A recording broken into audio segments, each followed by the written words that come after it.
Hello guys, welcome back to my YouTube channel. Namaskar India. মই এতিয়া আছো মেঘালয়ৰ ডাউকিৰ ওচৰত ঠাই এটা আৰু ঠাইখিক স্নং পাডেং বুলি কয়। বহুত বেছি এটা ফেমাস জায়গা, বহুত বেছি ধুনিয়া আৰু মোৰ পিছৰে জায়গাটো দেখিয়ে আছে, মই গোটেইখিনি দেখি আছো। ইয়াতে ধুনিয়া কেম্পিং কৰিব পাৰে বা হোমষ্টে আছে আৰু কুটেজো আছে আৰু ৰাতি ধুনিয়াকে যদি টেন্ট লয়, টেন্টৰ আগত ধুনিয়া নিজে খানা চানা বনাব পাৰে, তেনেকুৱা সুবিধা আছে। ৰাফটিং কৰিব পাৰি, কায়াকিং কৰিব পাৰি, বোটিং কৰিব পাৰি, স্কুবা ডাইভিং কৰিব পাৰি, মানে গোটেইখিনি একেলগে পোৱা যায়।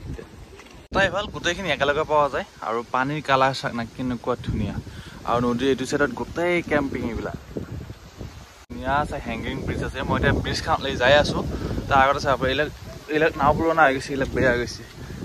বাকী টেণ্টত থকা মজাটোতো ভালে, বহুতবাৰ থাকিলোঁ, কিন্তু এটা কথা ইয়াতে ৰাতি বতাহত মোৰ গোটাই ঘুমিটিটো বেয়া হ'ল, কাৰণ বতাহত মানে মোৰ টেণ্টটো এই লৰচৰ কৰি থাকে মানে সেইটোৱে মোৰ প্ৰব্লেমটো হ'ল।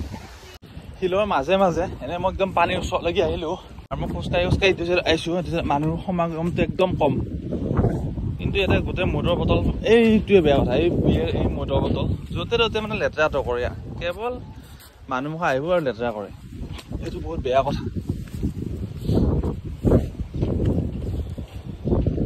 বাকী পৰিৱেশ বহুত বেছি ধুনীয়া আৰু যদি ইয়াতে অকণমান গা ধুব খোজে মানে ধুনীয়াকৈ গা পা ধুব পাৰে, একো ইছ্যুৱে নাই। স্নং পাডেং আৰু ডাউকি জাগা দুটা অলপ বেলেগ বেলেগ, মানে এটাই নদী, কিন্তু মানে ফাৰ্ষ্টত আমি যিখিনি পাওঁ সেইখিনিক ডাউকি বুলি কয় আৰু ছেকেণ্ড পইণ্টটো স্নং পাডেং বুলি কয়। একেলা মানুহ একেলাই ঘূৰি আছোঁ, মানে গা ধুব যাম। বাকী বস্তুবিলাক মানে চব নদীতে আছে। ডাইৰেক্ট নদীত গা ধোৱাটো প্ৰিফাৰ নকৰোঁ মই। ছাইডতে ধুনীয়া এটা আছে, মানে য'ত নেকি পানী বেছি স্পীড নাই, পানীও চাফা, কিন্তু একদম আল্টিমেট পানী।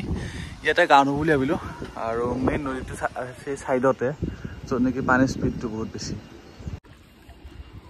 গা ধুব লাগি নামছোঁ, পানী কিন্তু বহুত চেলেনি পৰি আছে আৰু ঠাণ্ডা, ঠাণ্ডা পানী।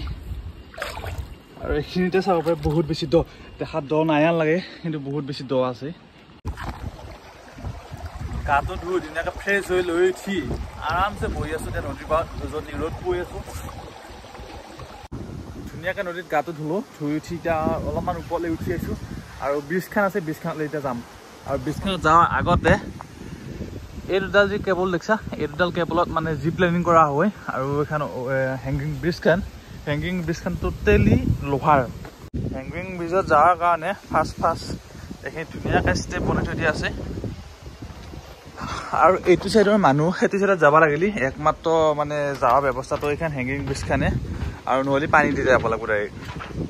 হেংগিং ব্ৰিজৰ ওপৰৰ পৰা একদম ওপৰৰ পৰা ভিউটো এনেকুৱা, এটা চাইডত এনেকুৱাকৈ আছে য'ত নেকি স্কুবা ডাইভিং হয়, কিন্তু তাৰ য'ত নেকি পানীখিনি অলপমান বেছি গভীৰ পানী, বেছি দ পানী, আৰু এইটো চাইডত অলপ পানীবিলাক কম, মানে দটো কম। যিবিলাক মানুহে মানে এইটো চাইডৰ পৰা এইটো চাইডত নাইট ষ্টে কৰে, তাৰ কাৰণে লাগেজ চাগেজ নিয়াৰ কাৰণে ইয়াৰ লোকেল মানুহে এনেকৈ লাগেজ চাগেজ পাৰ কৰি লৈ যায়, বেলেগ অপশ্যন আৰু নাই। আৰু কাৰোবাৰ যদি লাগেজ বেছি থাকে সেইটো চেছে মানে 5-6 বাৰমান আহিব লাগিব। যেতিয়া ব্ৰিজখনৰ মাজেদি মানুহবিলাক অহা যোৱা কৰে, গোটেই ব্ৰিজখন মানে ভিডিঅ' চিডিঅ' কৰিলে বা মোবাইল চাগে মানে টাইটকৈ ধৰিব লাগিব। লগতে এটা বস্তু দেখা পাইছোঁ, পানীখিনি ইমান বেছি ক্লিয়াৰ চাওকচোন। মই ইয়াৰ ওপৰৰ পৰা মানে গোটেই শিল চিল দেখা পাই আছোঁ, ইমান বেছি ধুনীয়া পানী, প্ৰকৃতিৰ সৃষ্টি আৰু। কিন্তু ইয়াতে বহুত বেছি হাৱা চলি থাকে, এই হাৱাটো অলপমান বেছি মানে দিগদাৰ দিয়ে। স্নং পাডেঙত যদি নাইট ষ্টে কৰিব খোজে কোনোবাই, তেতিয়া ধুনীয়াকৈ নাইট ষ্টে কৰিব পাৰে আৰু ইয়াৰ ৰাতিপুৱাৰ ৰাতিপুৱা যিটো ভিউ পোৱা যায় সেইটো এনজয় কৰিব পাৰে। কিন্তু এটা কথা, যদি ইয়াতে মানে নাইট ষ্টে কৰিব খোজে, মোৰ মতে হোমষ্টে লোৱা ভাল, কাৰণ বাথৰুমটো ধুনীয়াকৈ থাকে।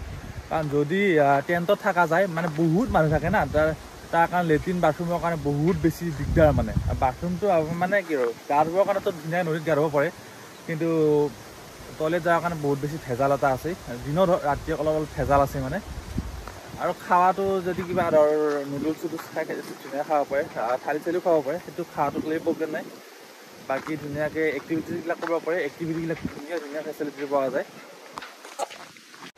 বাকী কি ক'ম, স্নং পাডেং জুই মানে আহিব পাৰে। আৰু নেক্সট ভিডিঅ' আহি আছে, চাই থাকক, কাংচুই যাই আছোঁ।